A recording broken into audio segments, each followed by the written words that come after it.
Hey y'all, Coach Inthefight here on the 7th of October in the year 2021, and we're looking at the Hillbilly Homestead sundial. Now, a lot of people are putting these sundials together, and we're wondering how is it that we are to calibrate these. Now, I'm sure there's a correct way. There's a lot of YouTube content dealing with sundials. We're kind of a Bible-based channel, so we're not experts on sundials in any means. But one of the things we've noticed through observation is that the shadow being cast at certain times of the year can be measured through trigonometry or something like that, computer programs or stuff. And what we wanted to do was to help our brothers in the lower hemisphere and those that are just now creating their sundial to know how to calibrate them in this season. Now, and this may be wrong. This is part of the reason why I'm presenting this to you guys, is to let me know maybe I'm doing this wrong. But the way I believe is that that space that you see there between the line and the shadow that's being cast, it looks about 1.5 inches or something like that. That space is not only consistent, meaning that it's going to follow that pattern all across the board. If you were to draw a line, it would stay, pretty much like these elliptical lines that are on here. But we also understand that shadow, the distance that it's cast, is based on the pole itself, the length of the pole. Now mine is about 14.4 inches or something like that. So, but it's a direct relationship if you understand your mathematics. That's the simple way to put it. Meaning that if you change the length of the pole, your shadow length will change proportionally. If you cut this in half, I said it was 14 inches. If you cut that in half to 7 inches, well, this shadow down here that we thought was 1.5 inches would actually be cut in half, is what we're saying in short. So I'm going to show you a little bit of mathematics here to show you how it would work with your size pole. But I do have to make a side note that we are dealing with a level surface. This is a satellite dish, and it has a shape like a bowl. It's not flat by any means, so that has to be accounted. So this is not precision by any means. It's just an idea. If somebody wanted to hurry up and adjust theirs, they just adjusted it. It'll still be off, but it'll get them at least till we get to the equinox, when they can calibrate it exactly to the sun crossing into the other hemisphere. All right.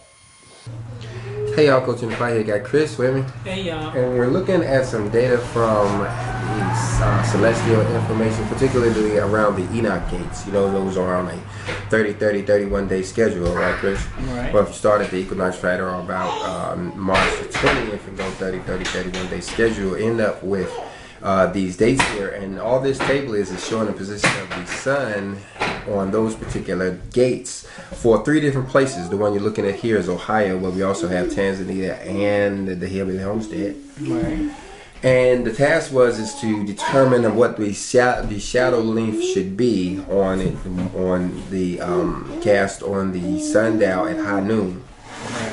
So, in a long story, without going through all of the process, what we ended up realizing is that the only thing that matters when you're using the same shape disc is the length of the pole.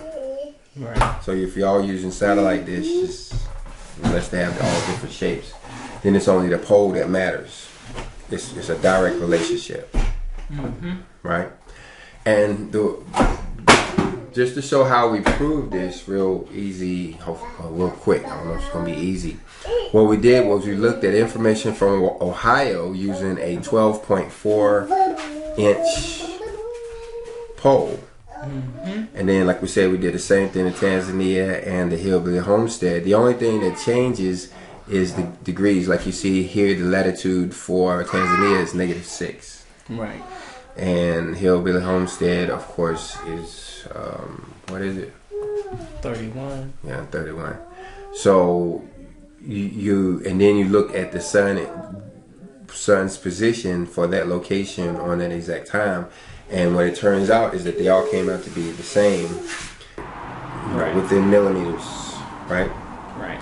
So then with a 12.4 inch pole, then this individual in Tanzania, because I'm going to pick on Tanzania because that's where he's actually from, he would be using this table to determine how long his shadow should be. Like for instance, on the next date, which we have is what? That is October the 18th.